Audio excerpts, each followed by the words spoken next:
மீனா சிந்தாமணிக்கு வச்ச ஆப்பால் அந்த ஆப்பை அப்படியே ரிவெஞ்சன் பண்ணுறாங்க நம்ம சிந்தாமணி. நான் விடுவேனாடி, நீ 8 அடி பாஞ்சா நான் 800 அடி பாய்வேன்னு சொல்லிட்டு ஃபைனான்சியரை கைக்கில் வச்சுருக்காங்க. அவங்க ஆள் தான், அதில் என்ன கைக்கில் வச்சுக்கிறது, போய் உடனே நோட்டீஸ் விடு அப்படின்னு சொல்லி கொடுத்துட்றாங்களா. இப்போ பார்த்தா நாட்கள் இருக்கையில் இவங்க ஏன் இந்த இப்படி பண்ணுறாங்க அப்படிங்கிறதான் சிந்தாமணி தான் எல்லாம் பண்ணுது. இந்த ரோகிணி, சிந்தாமணி, இந்த ஃபைனான்சியர் 3 பேருக்குள்ள ஏதோ லிங்க் இருக்குது, இல்லைன்னா டக்குன்னு எப்படி வாபஸ் வாங்குவான் அந்த மாதிரி பண்ணவேன் அப்படின்னு பேசிக்கிறாங்க.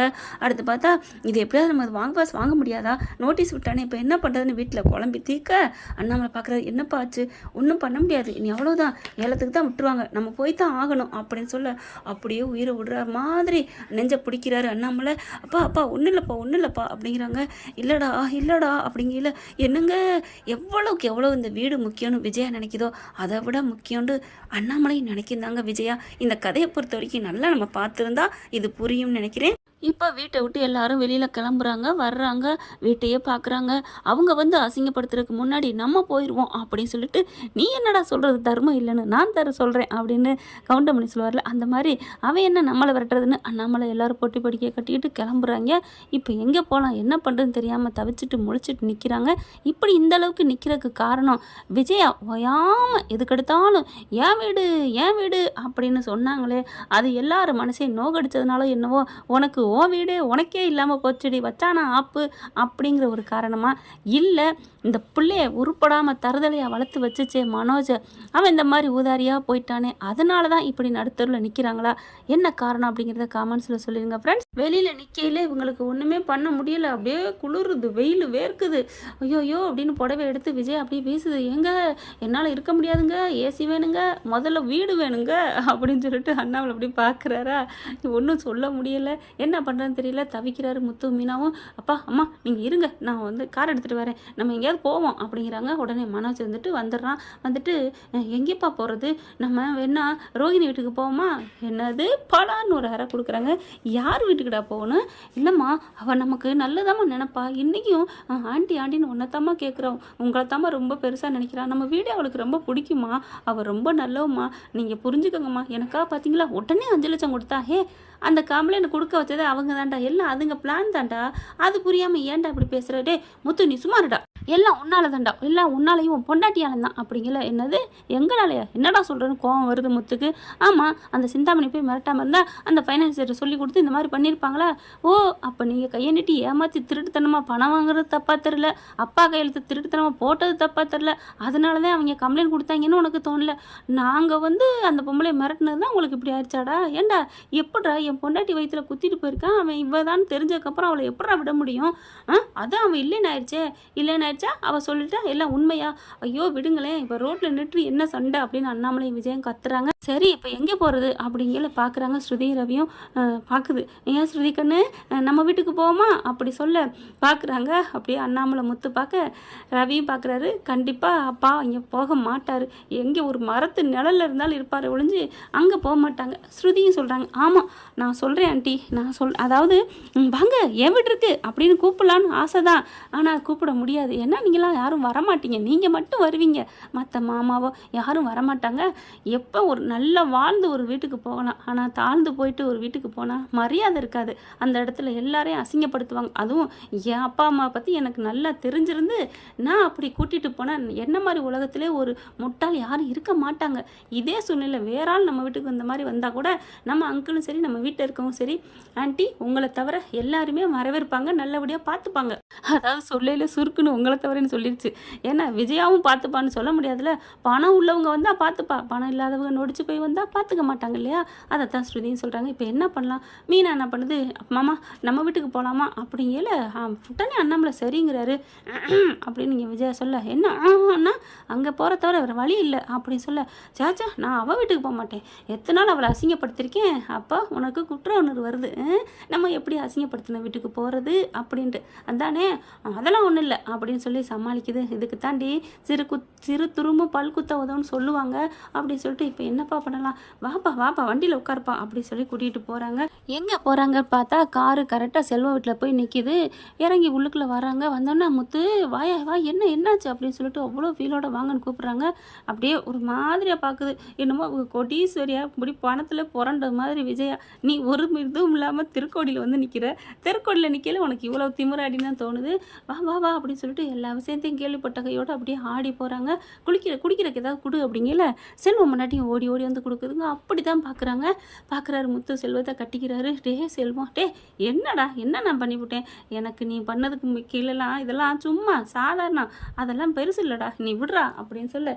என்னடா இப்போ நண்பனுக்குள்ளே செஞ்சுக்கிறதுல நீ பெருசு நான் பெருசுன்னு, சரி அப்புறம் என்னை கட்டி பிடிச்ச, இல்லைடா இது ஒரு நன்றி பெருக்கடா, இங்கே பார் நன்றியெல்லாம் சொல்லி என்னை வேத்துமே நினைக்காத முத்து, என்ன முத்து, சரிடா நாங்கள் அப்படி தானே இருப்போம், இது ஏன் விடுறா போதுமா, தேங்க்ஸ்டா முத்து அப்படின்னுக்குறாங்க. அடுத்து சமையல் ரெடி பண்ணுவாங்கல்ல, இந்த பிள்ளை அப்படி ஃபேன் அப்படி கையை எதுங்க ஃபேனை கொண்டாந்து விஜயாட்ட வைக்கிறாங்க. இதுக்கெல்லாம் எப்படி இருக்கிறது, உன்னை ரோட்டில் இருக்க விட்டுருக்கணும், கூட்டியா பாரு முத்து, அதை சொல்லுவடி. ஸ்ருதியும் ரவியும் பார்க்குறாங்க. அண்ணாமலை என்ன பண்ணுறாரு, நீங்கள் 2 பேரும் உங்கள் வீட்டுக்கு போங்க அப்படின்னு சொல்ல. என்ன அங்கிள் சொல்கிறீங்க, ஆமாம்மா நாங்கள் தான் விதி தலையெழுத்து இங்கே கஷ்டப்படுறோம், நீ ஏன் கஷ்டப்படுற, நீ போ அப்படின்னு சொல்ல. அப்பா என்னப்பா கஷ்டம்னு சொல்கிறீங்க, இல்லைப்பா உங்களுக்கும் தொந்தரவு கொடுக்கக்கூடாதுல, இடம் பத்தாதுல, படுக்கணும்ல, இந்த வெயில் காலத்தில் என்னென்னு படுக்க முடியும், குளிர்காலமாக இருந்தாலும் ஒட்டிக்கிட்டு கிடக்கலாம் அப்படின்னு சொல்லல. ஸ்ருதி என்ன பண்ணுது, அதெல்லாம் முடியாது அங்கிள், அப்போ எங்களை நீங்கள் பிரித்து பார்க்குறீங்களா அப்படின்னு ரவி பார்க்குறாரு. பாருங்கள் ஒரு பார்வை ஸ்ருதியை, என்னடா இல்லை நீ இந்தளவுக்கு ஐக்கியமாயிட்டியா ஸ்ருதி, நான் கூட ஒட்டாமல் இருக்காளே, நம்ம கூட சேர்ந்து வாழ்வாளோ இல்லையோன்னு நினச்சேன், அட பாவி அப்படின்னு காலில் ஒரு படான்னு மிதிக்க அம்மானு கத்துறாரா, என்ன அப்படின்னு சொல்லிட்டு எல்லாரும் சிரிக்க ஆரம்பிக்கிறாங்க. அந்த சோகத்தையும் மறந்து அதுக்கப்புறம் சாப்பாடு கொடுத்து சாப்பிட்றாங்க. விஜய் என்ன பண்ணுது, என்னால் இருக்க முடியல, ஒரு நிமிஷம் கூட இங்கே இருக்க முடியாது, இங்கெல்லாம் தங்க முடியாது, நான் வெளில போகிறேன், எங்கேம்மா போகிறேன் அப்படிங்கல. மனோஜ் என்ன பண்ணுறா, அம்மா வாமா நம்ம அங்கே போயிடுவோம் அப்படின்னு சொல்லி கூப்பிட. நீ வேற விடுறா, நான் எதுவுமே இல்லாமல் நின்னால் நிற்பேனே ஒழிஞ்சு நடு ரோட்டில் தண்டவாளத்தில் நின்னால் நிற்பேன், அவன் வீட்டுக்கு வரமாட்டேன் அப்படின்னு ஸ்ட்ரிக்டாக சொல்லிடுறாங்க விஜயா. மனோஜ் உடனே அப்போ நீங்கள் வரட்டிடுங்க நான் போகிறேன். எங்கடா போகிற, உன்னால தான் நாங்கள் இப்போ தெருவில் நிற்கிறோம், இப்போ நீ மட்டும் சொகுசா போறியா, அட்டிச்சேன்னு வைவேன்னு ஒரு அரை கொடுக்குறாங்க மனோஜுக்கு விஜயா.